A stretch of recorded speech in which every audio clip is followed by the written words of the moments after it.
But for majority of Filipinos, charter change is the least of their concerns. In an OCTA Research survey, Filipinos prefer the government to control inflation or the increase in the prices of basic goods and services. Other top urgent national concerns include access to affordable food, job creation, and wage increases. Joining us now is OCTA Research Fellow Ranjit Rai. Ranjit, thank you so much for joining us.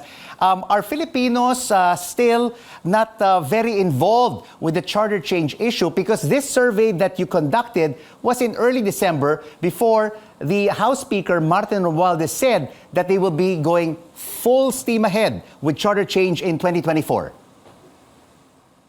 Yes, that's true. And maybe we need a new survey to capture the changing sentiments on charter change.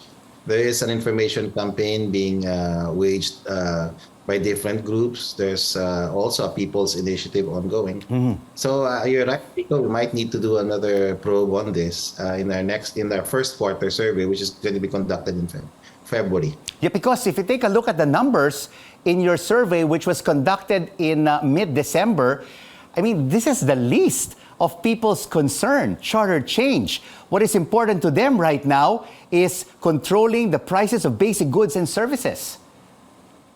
Yeah, that's 73%. That's the fourth quarter. So we conducted our survey nationwide, 1,200 respondents from December 10 to 14. And the top three, as you mentioned, 73%. Managing inflation is a top concern of most Filipinos. That's next to that is getting access to cheap food. That's 45%, and of course job creation at 36%, right, and poverty reduction at 32%. All right. Now you have to understand, Rico, managing inflation went up 21% from 53 to 73, 51 to 73, something like that. So more than 20% increase. So this is a big issue. And charter change has been, for the last year or two, a not so urgent issue, right, among Filipinos at 2%. But because in the previous administrations, there has always been a push for charter change, but it never bore fruit. But it looks like now that this administration is really serious in pushing it forward. Yeah, that's true. I think there's a more systematic approach, at least for those who are doing the pro-charter change initiative, especially the People's Initiative. Of course, this is going to be contested most likely at the level of the Supreme Court. And of course, it's already created some ripples as far as the political system is concerned. The Senate has now adjusted. But I think the focus is on amending the economic provisions. And there's a big debate, lively debate on that, whether it's necessary to amend this to make the economy more robust and vibrant. Others are saying, there are structural impediments to foreign investment posed by the Constitution. So let's weigh in on the debate and let's all participate in the process of, charting this charter change initiative. We're not sure if the people will push through, but there's a concerted effort. You're correct. Yeah, but a lot of other people are also saying that all the factors to make us a more robust economy is already there. The amendments to the Foreign Investment Act, the amendments to the Public Service Act, the Retail Liberalization Law has been amended. And you have to also add to that, Ranjit, is the ease of doing business, transparency, and good governance. And putting all of these factors together, according to economists, will make up for a more robust and open economy for the country.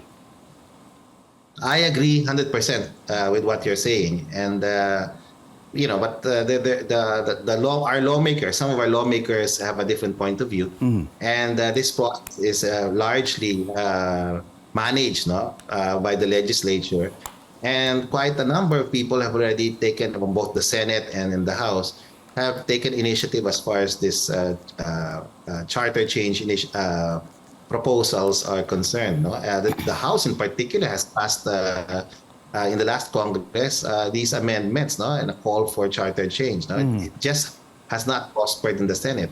But there's been a change of heart. The Senate is now starting a conversation as to where this will lead. We don't know. What needs to happen is that both sides have to provide the public access, no, to information. They have to articulate their arguments. The benefits are uncertain. Right. You're correct, no, because the legal framework for creating a robust economy is already in place. What we need to focus on is really implementing. What we need to focus on is good governance, realizing it. Opening up the economy without the proper institutions in place will not attract foreign investment. If corruption is still there, ease of doing business is still a problem. Energy, access to cheap energy is still a challenge in the Philippines. Yes. We won't be able to attract. Charter change won't create anything new as far as that's concerned. So you're right. We did a report last week, and according to many of our kababayans, they don't even understand generally the Constitution and what are these economic provisions that the Senate and the House are talking about. So there's a lack of education, information, so the people will really know what the issues are on hand and why the charter has to be changed. Exactly, and this is why I said earlier that the proponents have to articulate and educate the public on this, because in the end, the public will have to ratify these amendments in whatever process that eventually is approved, no?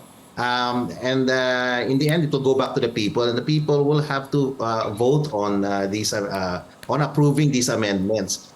But they will not do that based on our own surveys, because right now a lot of people also are against charter change. It's not a priority, and in the reports, in the probes that we're going to release very soon, we will see that most people are unaware, they're not knowledgeable of the Constitution, and not supportive of any change for now. Yeah. But with education, with advocacy and information, I think people may change their own positions on this issue. And indeed, we are looking forward to the results of that OCTA Research survey on what our kababayans feel and believe about this charter change issue. And the third most pressing concern in your survey, Ranjit, was creating more jobs. The latest government data reveals there were more than 1.83 million jobless Filipinos in November 2023. And according to the House Speaker, Martin Romualdez, charter change, tweaking the economic provisions, will create more jobs for Filipinos. Well, that's always a possibility. But the thing is, I think we're already making headway as far as creating jobs are concerned. The last 2 quarters saw job creation improve. The last 2 quarters saw joblessness go down. And we are looking at our data for the 4th quarter. Maybe that positive trend towards creating more jobs will further improve. Right. People have to understand, creating more jobs used to be the number one urgent concern 2 years ago during the time of COVID. Now it has gone down. It's really managing inflation, access to cheaper food that has overtaken this concern. So now less and less people are looking at getting a job as a problem. So the economy has opened up. Without charter change, it has created jobs. Hunger and poverty has gone down to some extent, a nominal extent. So we don't, these things have happened without charter change. Now, as to the arguments of the speaker, he probably believes that the structural institutional changes will further accelerate opening up the economy as well as creating all these opportunities such as jobs in them. Thank you so much for your insights and looking forward to the next results of OCTA's surveys. Ranjit Rai, an OCTA Research Fellow.